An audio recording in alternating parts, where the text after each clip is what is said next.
Good evening, everyone. I came home today with something pretty special. It is a Singer hand crank sewing machine, a model 28K hand crank, and let's see, we have the serial number Y9309795. Well, I looked that up, and it was made in Kilbowie, Clydebank, in Scotland, on May 30th, 1934. So this was Depression years.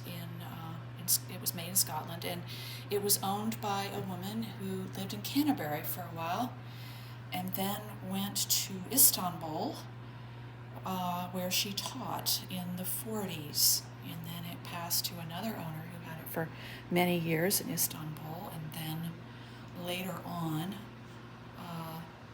in Spain, and then in the United States, and it made its way to the U.S.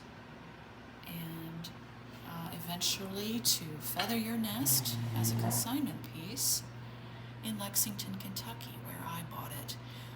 This is American Export Lines Tourist Class, and if you look up WWII very closely, it's a custom service, inspected baggage. So this was traveling. I haven't figured out if this is probably happens to Betsy England, I suppose. There are evidence also on the top of other labels. See what it appears to be. So either something was laid down on there, or there used to be a label there, and there was something else here. So it's well traveled. That's pretty exciting. The box has a leather handle, and as you can see, the inside of it is wooden. On the exterior, I don't really know. I guess it's some sort of leather or leather-like material. Pretty well made. On the interior, there's a little drawer with materials in it. We will explore that later. And then here is something really special that I discovered. I'm reenacting this part. This afternoon when I brought it home, and after my son Noah and I had talked about it some, I looked in the back, and can you see there's something round there? And I thought, oh, it must be some sort of, it's got a hole in it, so it must be some sort of washer or something. It is not. It is not a washer. Oopsie, where is the pup? Here it is. It turns out that, that's upside down. Here we go. Here it is. It's a Turkish kurbus, I guess. I don't know if I'm pronouncing that correctly. If someone would correct me, that'd be lovely. And that it's a Turkish coin. I understand when Noah looked it up that this is worth about the 50th part of a U.S. penny at this point. But that's pretty neat. I'm not going to keep it jammed back in the back of the machine. I'm going to put it in this little drawer. So let's move to the machine itself. Like others of its other 28s, this is a 3/4 size machine, so it's a little bit smaller, and it's got the bobbin winding mechanism up here on the top that is driven, once you put it in place, it is driven by the wheel. And then, like all hand cranks, you store the hand crank so that it sits here. You bring it over here. You lift this little little thing with a spring. Oh dear, I'm not going to do that, but it does lock. It locks in place so that it stays good and straight. My other hand crank has a habit of popping out, but that one was older, and I think that was probably an improvement. Stitch length regulator, and then like all 28s and 128s, it's a vibrating shuttle. We'll make this go round. So you can see the shuttle goes back and forth, the needle goes up and down and catches the thread. So that's how that works. we'll leave that off for a minute because it's a little fussy. And then the face plate has the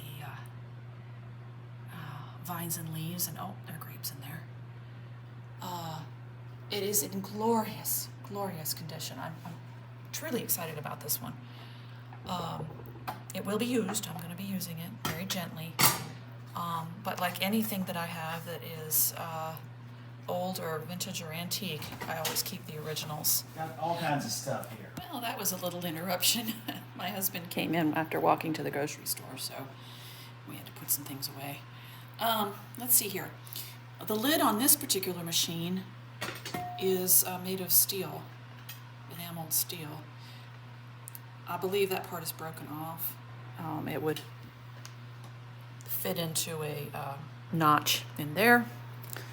But on the other end, there is sort of a, sorry about all the rushing around. Here we go. This fits there. Little tight. You can see that there's some damage. I think something got a little warped, and over time the wood split a little bit, but that's fixable. We'll take a quick look at the back. Let me move my taza. Here's the back. Oh my goodness, it is a beauty. I really, really look forward to using this because I understand it was actively used.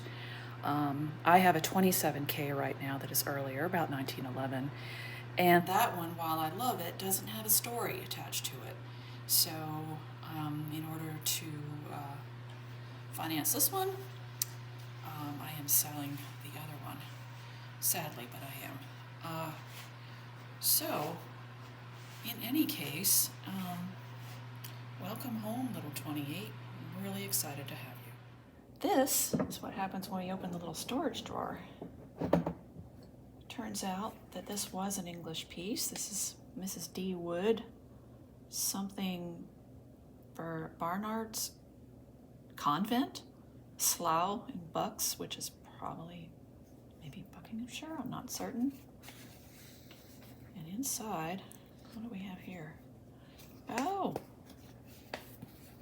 hems, the British hem stitching and picotting attachment. Oh, I don't believe we have one of these that came with this, but I'm not certain.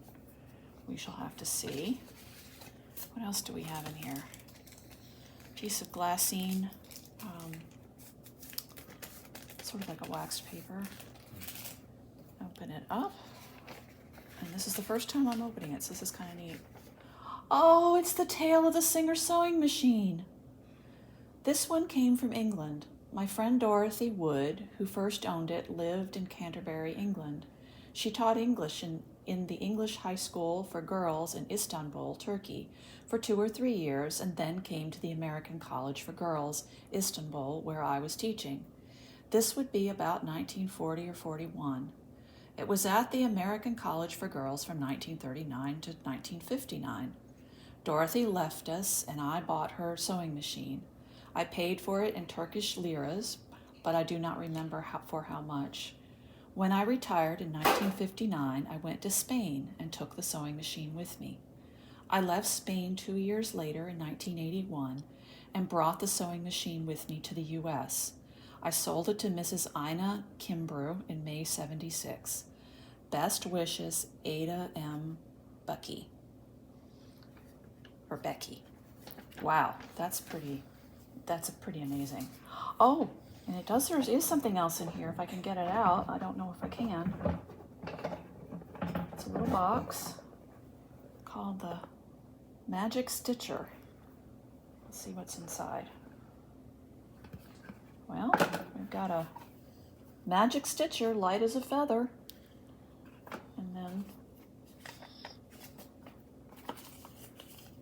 ripple elastic. I don't think that's it. Well, it has 2 needles, and then, yeah, I think we've seen one of these before. Not sure what kind of stitch it does. Probably a chain stitch. We'll have to examine that later. But in here, this is Singer. This is different. What's in the Singer? Oh, attachments. All right. This looks like some kind of hammer, and then somehow this plate goes in here. Gonna have to figure that out. But that does not belong with the magic stitcher, so it just was stored in the same place. Now let's move on to the last object that came with the sewing machine. I'll put that here. Close this drawer. This is Singer. This one was made in Great Britain. Oh yes, this is exciting. Oh look, what's this? South something. This, oh how neat. Everyone, this is an oil can. Now this is not common to see these. This has got a cork in it. You take the cork out, screw it out, put the oil can in. It's got the right size hole here to be oiling the different parts of your machine that need oil to keep it running. That is absolutely fabulous, and it is by Singer, so this was probably original to the machine. That is super, super exciting. And let's see, what else is in this box? Not sure what that is, but it has some enamel on it. We'll have to figure that one out. And then, a little green box, 15 by 1 needles. Oh look, it was bought in Canterbury. Oh my. Oh my. Of course, I'm never going to use these because they need to be kept pristine. This is a matter of history. I'm a little worried about opening that. Let's see about this one. Are there? Yep. There you go. Sewing machine needles. It came with it. That's pretty nice. Well, I hope you've enjoyed this tour of this particular sewing machine. A little later on, I'll give you more information about the make and model. One last point. It came with the original instruction book, which is exciting. Usually with other machines I've had to download them from the from ISMAX, the International Sewing Machine Society. I don't even know if they still have, no, it's Needle Bar that has the instruction books, but you can find them. So here's the size needle and types of fabrics. The 15 doesn't seem to be on here. Maybe the needles that came, it said 15, but maybe I misread. In any case, sort of a middle grade needle is what arrived with the instructions. So lots of details, lots of neat things you can do, like binding edges of fabrics, quilting. Oh, with the attachments. So I have several attachments that go to the 27 on, and I will have to see if they will fit on the 28. So again, neat stuff. Very, very big and happy.